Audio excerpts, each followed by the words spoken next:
On your Wednesday episode of Locked On Raptors, we are still deep in small sample season, and we ask the question, is this real about a bunch of the Raptors who have had torrid starts?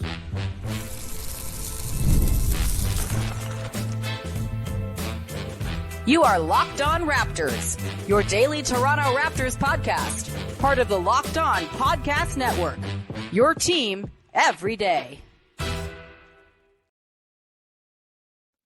Hey, what's going on? And welcome to another episode of Locked On Raptors, part of the Locked On Podcast Network, your team every day. It is Wednesday, November the 6th, and I'm your host, Sean Woodley. I've been covering the Toronto Raptors now for 11 seasons on various platforms. You can find all my work over on the Hell website that sucks that I might just leave now, at Woodley Sean. You can find the show on Instagram at Locked On Raptors, and of course, you can join us in the Locked On Raptors Discord server, which doesn't suck. Great place to come hang out, talk ball, hang among sickos just like you who love the Raptors, who love the podcast, and who just simply love all of my takes. Of course, you can go and support the Locked On Raptors newsletter as well. It's daily, it's free, it's in your inbox. There's no work except signing up the link in the description. It's free to do. Would very much appreciate you doing that. It helps me out big time, and I think it's been pretty good so far. So please go jump on in. Today's show is brought to you by our friends over at Game Time. Download the Game Time app, create an account, use the code LOCKEDONNBA for $20 off your first purchase. And we are off and running here on your Wednesday edition of the show, where we are going to talk about just how real some of the starts for your Toronto Raptors are. Is Gradey Dick just like a ruthlessly efficient star? Huh? What's happening? It's incredible. Is Jakob Poeltl in line for a career season to keep on holding up? Ochai Agbaji is going to keep banging 46% from three. All of that, so much more. And we're joined here by one of my favorite guests, a guy who started working in the rotation last year and is back by popular demand. It is Zulfi Sheikh from Sportsnet and CEBL. In past times, we've worked together, and of course, Raptors Republic as well. Zulfi, how's it going, pal? I'm good, Sean. Thanks for having me on. I love that I'm surrounded by all this purple right now. That's brought some good omens, I think, this season. And I just got back from a trip for 2 weeks, so I had to catch up a little bit. And I'm glad to see it's been fun, positive basketball so far for the Raptors. It's been a joy. It's a thrill to watch a team that gives a damn and has players who are going to be here beyond the end of this season. It's a novel concept after what happened last year. And some of those guys are off to really, really good starts here, Zulfi, and that's where we're going to dig in here. We're going to start with Gradey Dick because I feel like his start is the one that's been the most surprising and potentially the most influential and impactful for the future of the rebuild of this team, what the team's capable of doing this season once they get healthy. Gradey Dick playing like this is a really, really good thing for the Toronto Raptors, unless you're someone who was hoping them to be a complete destitute roster who lost all of the games this year, in which case maybe you're a little bit sad. Either way, Gradey Dick so far, 21.6 points, 2.6 boards, 2.3 assists, 1.4 steals, half a block. All right, couple stocks a game for old Gradey. That's pretty fun. Shooting 38% from three. He's shooting 60% on mid-range looks per clean the glass. He is also shooting just 46% at the rim, which feels like it's going to come up considering his aerial acrobatics that go on there. I don't know, man. How real is this, Zulfi? Do you buy Gradey Dick?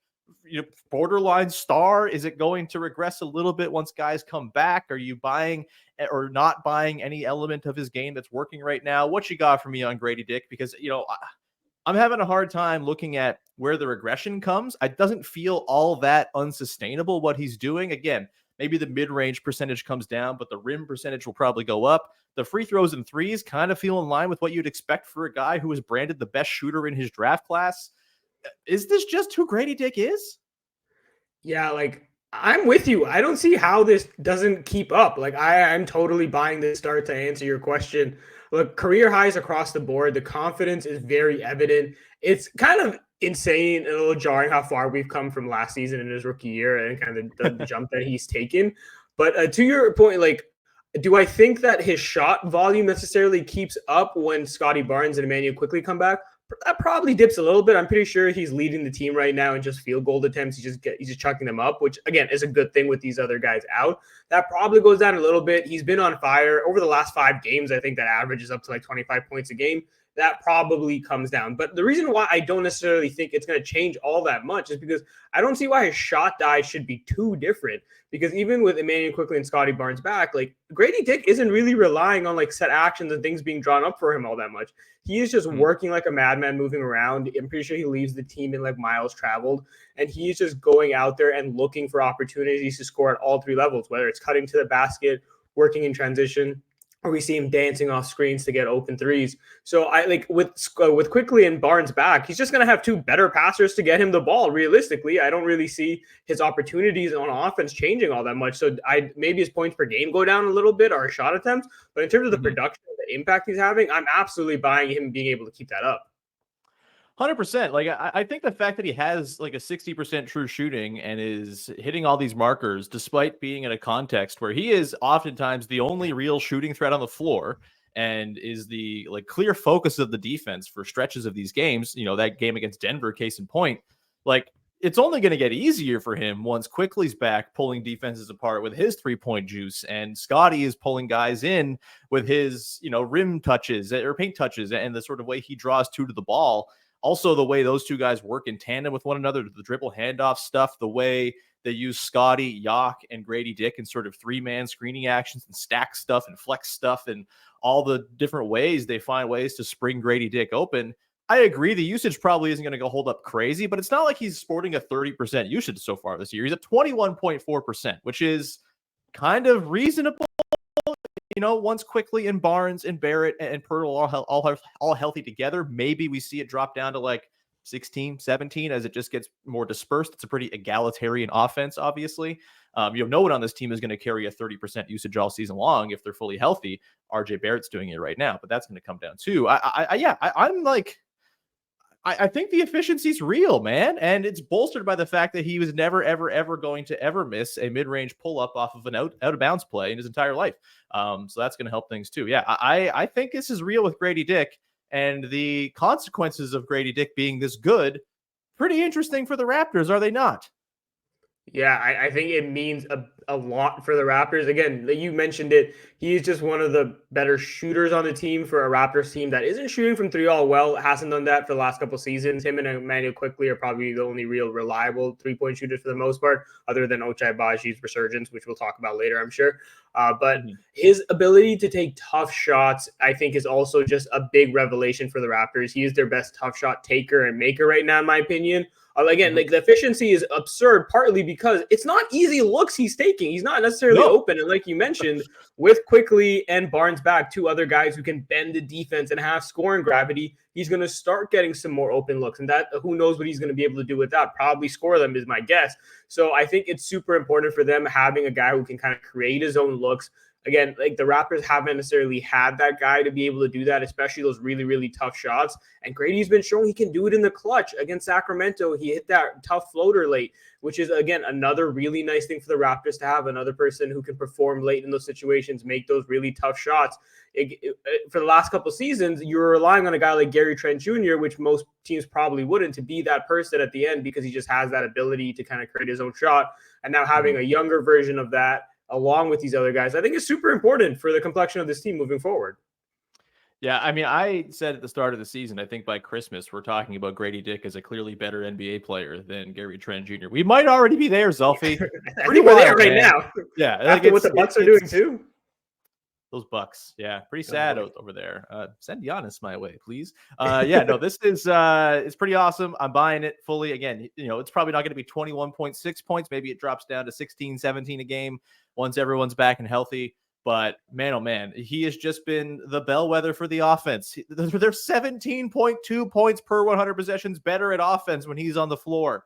It's bonkers. Makes sense. Like, he makes defenses think a whole lot. And what is offense? It's trying to make the defense think. And man, he exhausts. It's a lot of brain power being exhausted to try to keep up with the man who just won't stop running and hitting ridiculous shots. We're going to come back on the other side, Zulfi. Going to do a couple of guys who have been really impressive since their time coming to Toronto, one more so than the other. Another guy took a little bit of a time to come around, but we're going to get into RJ Barrett and Ochai Agbaji, a couple of wings for this team who have been pretty awesome so far. Will it hold up? We'll get into that coming up in just one sec.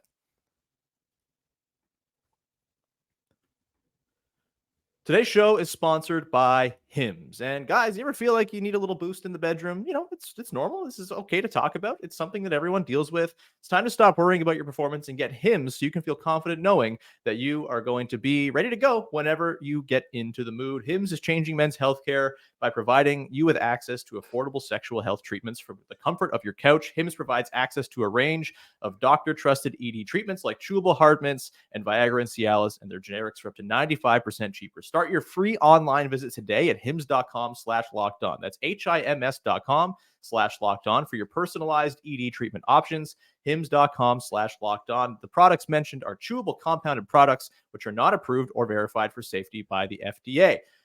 Prescriptions require an online consultation with a healthcare provider who will determine if appropriate. Restrictions apply. See website for details and important safety information. Subscription required. Prices vary based on product and subscription plan. Back at it here with Zulfi Sheikh from Sportsnet and Raptors Republic, among other places on the internet, and a favorite here on the pod as we continue to ask the question, is this real, about various happenings with your Toronto Raptors to start the year? Let's get to RJ Barrett next, shall we? Obviously, he's only played 5 games. He has been tasked with an enormous burden to carry for this Raptors team in that time. He is leading the team in usage at 34.9%. The man is simply carrying a massive weight right now. And, you know, once Quickley comes back, hopefully soon, maybe not Wednesday against the Kings, he's still doubtful. We can examine that another time. It's weird. I don't know what's going on. Hopefully he's back soon. But, you know, in the meantime, you know, RJ Barrett's going to continue to have to, you know, more or less run point for this team quite a bit. There have been really, really high highs. I think we saw the limitations of RJ Barrett leading man in that Nuggets game where he goes 5 of 21, yet still lots of really nice playmaking and stuff. Let's start with the playmaking stuff here, because we know he can score. We know he can score efficiently when he's working away from the ball. And I think the drop in his true shooting percentage down to 54% this year, it went from like 59 to 54 after that one game against Denver because small samples and all of that. I think that can clearly be attributed to him just carrying a massive usage burden for this team. That's not going to be what it always is. I think it's a pretty established track record now of RJ Barrett, when he's not being tasked with leading man duties, being an efficient scorer. But the playmaking, it's been pretty bloody impressive, Zulfi. You know, it's been a wide array of stuff too, right? Sort of calculated, probing, pick and roll stuff, nice pocket passes, nice timing with Jakob Poeltl. Poeltl's talked this season about the really quick chemistry those two had, dating back even to last year. The skip passes, Zulfi. The skip passes, just like firing stuff across court to open shooters and corners, whether it's left or right, on or offhand. You know, the drives, the kicks, all of it. It's been really impressive. Even like the post entries, I'm still thinking about that lefty bounce pass to Ochai Agbaji where only Ochai could catch it against the Nuggets a couple nights ago. How real is the RJ Barrett playmaking leap? Because I'm kind of astounded that this is what we're seeing right now, especially considering he's the apple of the defense's eye a lot of the time. How much are you buying RJ Barrett, 8 assists per game guy with a better than 2-to-1 assist to turnover ratio? I'm buying it in the sense that I really like it, and I think he's going to continue to be a really good passer. Do I think he's going to continue to be top 10 in the NBA in assists, especially when Barnes and Quickley get back? Probably not. His assist percentage right now is literally 100th percentile amongst forwards, according to Clean the Glass. I don't think that keeps up. It's around 36%. But do I think the effectiveness with his passing is going to keep up? Yes, you saw it, especially last season as well, around 30 games. We're up to, if you add those games together, around a 40-game sample size of him showing he can be an effective passer in this offense. And then when you see a guy like Darko Rajakovic last year making that comp to Immanuel Ginobili, you're seeing it a bit more this season. Why that is, because that confidence and that creativity he has as a scorer is translating to his ability to pass. You mentioned it, those post-entry passes. He's doing a lot more than just his drive and kick passes this year. The skip passes, like you mentioned, he's just showing much more confidence. He is very, very effective right now in the pick and roll. Again, that doesn't probably keep up with Quickley and Barnes back. They're going to be operating the offense more in those areas. But just his ability and confidence in those situations, moving the ball, reading the offense, and finding his teammates, I can see that definitely continuing with those guys back. Again, they're just going to be more effective player, more talented guys on the floor for him to kind of read situations with. And those passes are looking really sharp right now. So again, the production, like numbers wise, probably doesn't stay where it's at, But do I buy that he's going to be able to be a good passer in this offense still based on how they play? Absolutely. I'm in on that. I think the sample size says it so far. 100%. I think just again, to the Gradey Dick point as well, the difficulty of the environment Barrett's doing this in, like, you're going to sort of take the training wheels off a little bit, or it's what the inverse, you're putting the training wheels on once you get like Scottie and IQ back. Like right now, it's like he's riding a unicycle and still managing to do this. And he's about to get a whole lot more support once these guys come back. And yeah, he's not going to carry the 35% usage. He's not going to be running as many pick and rolls per game as he is right now. But I do think the really interesting thing here is that it's going to be like allow them to diversify the way they attack in the offense, right? And it's not just going to have to be one of Scottie or IQ running the show, or you're not going to have to stagger those two so severely to make sure you have functional offense on the floor. Like, I think with a lowered usage rate and a little bit more support around him, RJ can absolutely keep on doing what he's been doing as a playmaker. The scoring efficiency will probably come back to some degree, even if it doesn't reach the heights of last year. And then you're just looking at an offense that can kind of kill you in a bunch of different ways, right? It's okay, well, we're going to run Barrett Poeltl pick and roll here, and then we're going to run Quickley Barnes pick and roll, and then we're going to have Gradey Dick flying around and screening and ghost screening and sort of jumping off of all these sort of intricate triple actions and all that stuff. Like there's all kinds of different ways that this can like really kind of grease the wheels of the offense to make it even more potent than we thought it could be. And I frankly was pretty high on what the offense could be coming in. I'm even more so now that RJ has proven he can kind of take the reins, at least for a stint here and there. And it doesn't just have to be Quickley or Barnes creating everything. The fact that they're in the top half of offense right now, despite not having Quickley for all but 14 minutes this year and missing Barnes for half the games, is bloody impressive. And I think portends pretty good things once those guys do get back in the lineup. So yeah, buying the playmaking for sure with RJ Barrett. What we're saying here is 8 games in, all of this stuff is sustainable, Zulfi. Ochai Agbaji, let's get to him. He's been awesome. He's been wildly efficient. What's his true shooting at right now? I got to double check. It's extremely high. Bear with me as I sort through. His true shooting so far this year, 67.6%. For a guy who was sub 50 last year, pretty wild stuff. And, I think when you see this change, it feels like it's going to come crashing back to earth, considering it's such an enormous leap. But I've made this analogy before, Zulfi. I've compared it to like a baseball player who, changes their swing mechanics and then all of a sudden starts hitting dingers. And then for a little while, it feels like, oh, this guy's playing over his head, until it's just established that, no, this is just who this guy is right now. Am I saying Ochai Agbaji is Jose Bautista? Maybe I am. A much lower stakes version and maybe a much less vindictive version. But Ochai Agbaji, he's hitting 46% of his threes right now, mostly from the corners. We know that's the place he's had success in his career. He's 1 of 9 above the break. And I think he's 12 of 17, 11 of 17 from the corners. He's obviously getting to the rim a whole lot more. He's flipped his shot chart on its head from what it was with Utah, where he was very 3-point dependent. Now it's like a third of his shots basically are coming from 3 and a whole lot coming from the rim. 58%, that is. He is 100th percentile in rim frequency among wings per clean the glass. 100th, the most, top of the pops. So my question is the change in his shot chart and the way he plays, does that make you feel more confident that this ridiculous efficiency can stay, or are you worried about it all coming crashing down at some point here?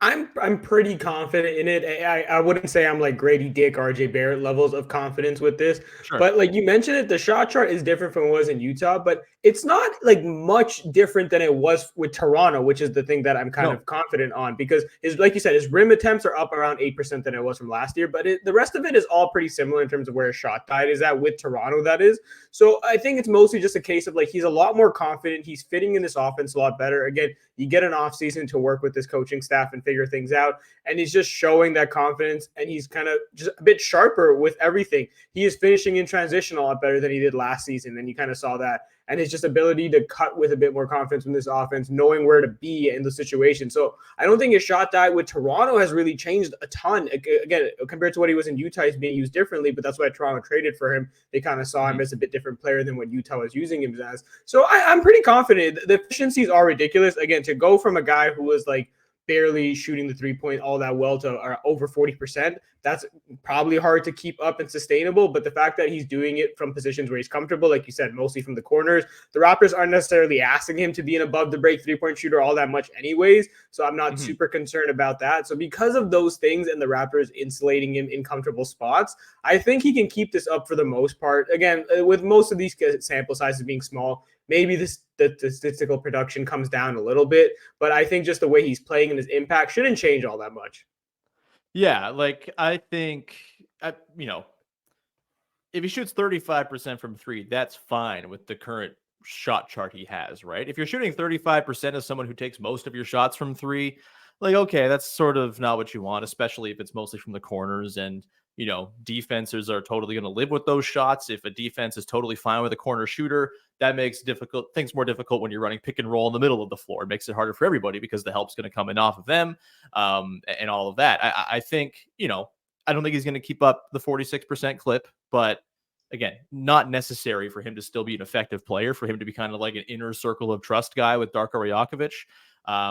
He's not going to average 13 a game probably once everyone's back. He's not going to start games, but I think of all these guys, I think Agbaji has certainly kind of established himself at like a higher tier of NBA player than I thought he was coming into the season. It's been wildly impressive, super exciting to see, very happy for him as well. He's generally a very pleasant guy to deal with, and it seems like an awesome dude to root for. And so, yeah, like this is great. I wouldn't expect him to be a 68% true shooting guy all season long. That's pretty ridiculous. But if he is, holy crap, that's like one of the best role players in all of basketball. So here's hoping, fingers crossed. We'll come back on the other side. We're going to talk with Jakob Poeltl and a couple other guys who have maybe been like pretty good, but maybe not as amazing as you'd like. We'll get into that to close out the show coming up in just a second. Today's show is sponsored by a new sponsor we have here on the show, which is Built Rewards. Look, sometimes you get a little tired of paying rent and not getting anything back for it. I get it. I've been there before as a renter for a very long time of my life, and you just watch that money vanish into thin air. It's time to turn that rent game around and start earning some serious rewards. That's where Built Rewards comes in. Built is breaking ground as a neighborhood rewards program that hooks you up with points on your rent. That's right. Every month you pay your rent and watch the Built points roll in. You can use those points to jet off on a dream vacation. You can put your points towards a flight or a hotel or stay with or a hotel stay that is with 500 plus airlines and 700,000 plus hotels and properties. You can also use your points to book fitness studio classes, redeem them towards a future rent payment, and so much more. They're designed to meet your lifestyle. Earn points by paying rent right now when you go to joinbuilt.com/lockedonnba. That's joinbilt.com/lockedonnba. Make sure you use our URL so they know that we sent you. Joinbuilt.com/lockedonnba to start earning points with your rent payments today. Today's show is also brought to you by our friends over at Game Time, the best place to buy tickets for the sporting events you want to go to. Of course, there's concerts, there's comedy, there's theater. I suppose you could try to get Taylor Swift Eras tickets on Game Time as well, though that might cost you an arm and a leg, but it'll cost you less at Game Time than anywhere else because they got Game Time Picks, which filters out the fluff to show you the best deals on all the great seats that you want to go and peruse at whatever event it is you want to get to. So if you're trying to save a couple of extra bucks on the thousands you're planning to pay to go to the Eras tour, you can go and try to do that with Game Time. Of course, more affordable stuff is there too. Raptors games, I think the Argonauts are deep in the playoffs in the CFL.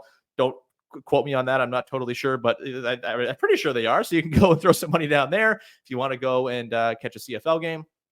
Or, baseball coming up in the new season. Maybe you want to buy some tickets for presents for friends or whatever it might be going into the new year. It's all there for you at Game Time. So go check it out. Take the guesswork out of buying tickets with Game Time Picks. Download the Game Time app. Create an account. Use the code LOCKEDONNBA for $20 off your first purchase. Terms apply. Again, create an account. Redeem the code LOCKEDONNBA for $20 off. Download Game Time today. What time is it? It's game time. Wrapping things up here, playing Is This Real with some key members of the Toronto Raptors with our pal Zulfi Sheikh from Sportsnet and Raptors Republic. Let's talk Jakob Poeltl, shall we? I called before the season, career year incoming for Jakob Poeltl. Am I a clairvoyant? Yes, that's exactly why you listen to this podcast. Jakob Poeltl, so far this year, Zulfi, has been awesome on offense. The defense, the whole team stinks at it. And obviously your center has to have some part of that. I think he's been fine, average-ish, not amazing. But offensively, holy hell, 16 points nearly, 12 assists, 12 assists, 12 boards, 3 assists, a steal, a block and a half. He's shooting 59% from the field. His free throws, 73%. 73% for Jakob Poeltl. All right, we're going to take that and just assume that's going to hold up all year, right? Yeah, it's been really great. He's playing a career high in minutes at 32 and a half. I think his like per 36 numbers and stuff like that are pretty much in line with what they've always been. He's just playing some more minutes. Zulfi, how much are you buying this Jakob Poeltl start? The Raptors, like they are with Gradey Dick, are so much better on offense when he's on the floor. The defense has struggled, as we've talked about. But what are you seeing with Jakob Poeltl to think this is or is not the Jakob Poeltl we'll see all season long? Yeah, Jakob for me is a super interesting one because, like you mentioned, career highs in points, rebounds, but it's also career high in attempts and makes per game. He is shooting the ball a lot more. He just seems incredibly active on the offensive end. Again, he's not a guy who's necessarily looking for his shot. He's just making the most of his opportunities. And he's been doing this against some really top talent in the NBA. Again, against Denver the other day before he fouled out. I felt like he was going shot for shot with Jokic for the most part. You're not going to keep up with Nikola Jokic's production. It's the reason why the guy's a 3-time MVP. But against Anthony Davis, against Domantas Sabonis, against offensively, he's just been super active. And I'm kind of buying him being able to do that. Like the rest of this, I don't think the production keeps up numbers-wise per se with the other guys back, especially that career high in just attempts per game.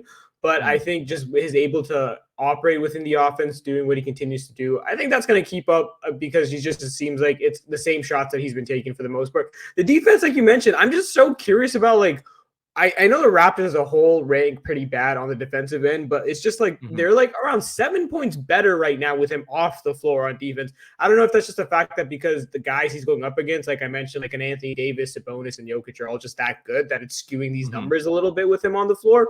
But it is a very interesting observation for me. And in terms of like, am I buying this start offensively? Yes. Defensively, I don't think I'm buying it so far. He is one of their better defenders, especially in the starting lineup. He is basically their only rim presence for the most part, especially with Scottie Barnes out. So I think that regresses a little bit, and you kind of see the defense get back to normal.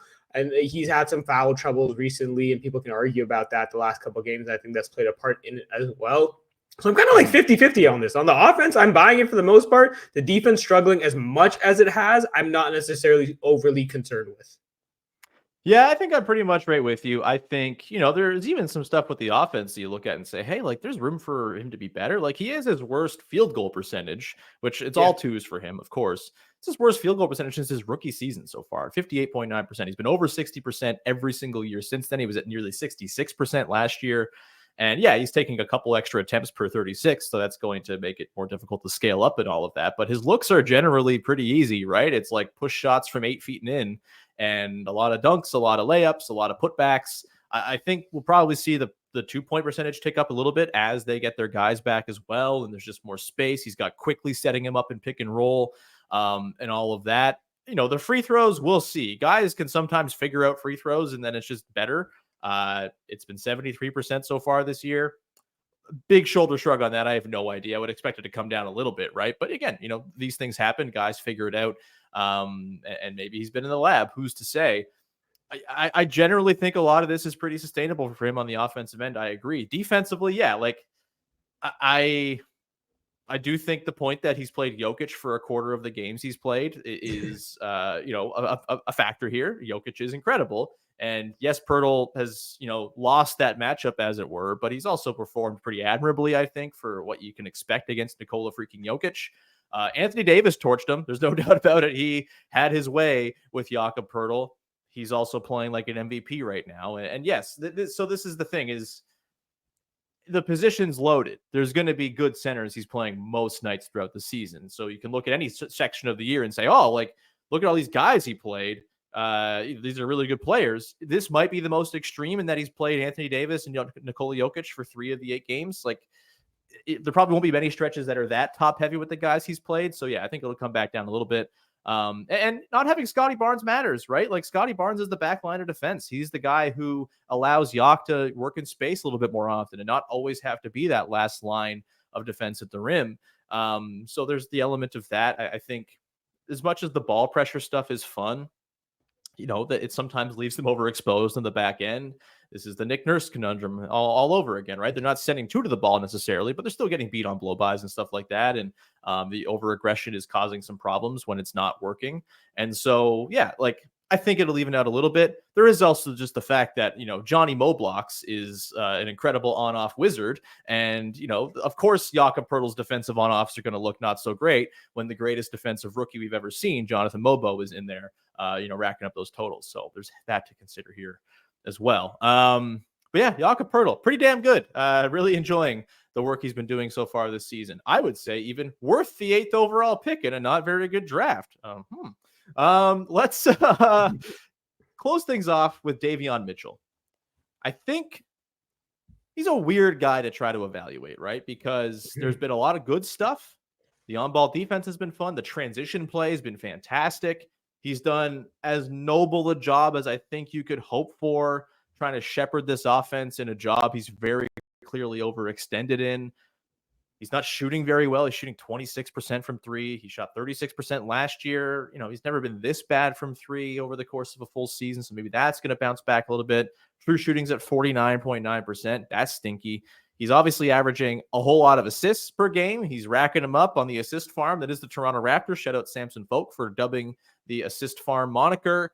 6.4 assists a game. Like, that's going to come down when he's not playing nearly 30 minutes a game. Obviously, what do you make of Davion Mitchell's start? Have you enjoyed the Davion Mitchell experience? Is this something you want to see keep up? Are there things that need to change for him to be more of a viable player to you in this rotation once they're healthy? I think he's a fascinating guy because I think there's a lot of folks who love some of the stuff he does and a lot of folks who get driven crazy by some of the stuff he does. I'm probably more in the latter. Especially when it comes to just very basic reads that he simply needs to throw 1,000 miles an hour and break his teammates' fingertips in the process. But yeah, the overall impression of Mitchell, is this the Mitchell we'll see all year? Is there a change to sort of how he plays that can get more out of him? What's your read on him? Yeah, it's funny that you mentioned you're in the latter. I think I'm in the former, to be honest, a little bit. I think the biggest factor for me so far with him is that, like you mentioned, he feels a little taxed by the fact that he's in the starting lineup. And I think when he does go back to kind of shepherding that bench unit, it's going to look a lot more comfortable for him. With some of those turnovers, again, that's very uncharacteristic for him for the most part. Obviously, he's playing a lot more, and that makes a difference. He's playing against better defenders in the starting lineup, and that's a factor as well. But for the most part, as a bench player in Sacramento, again, in very limited minutes, he wasn't really that turnover guy making those kind of mistakes. So I think that does kind of go back to normal a little bit. But for the most part, he's kind of as advertised. He's a really good defender.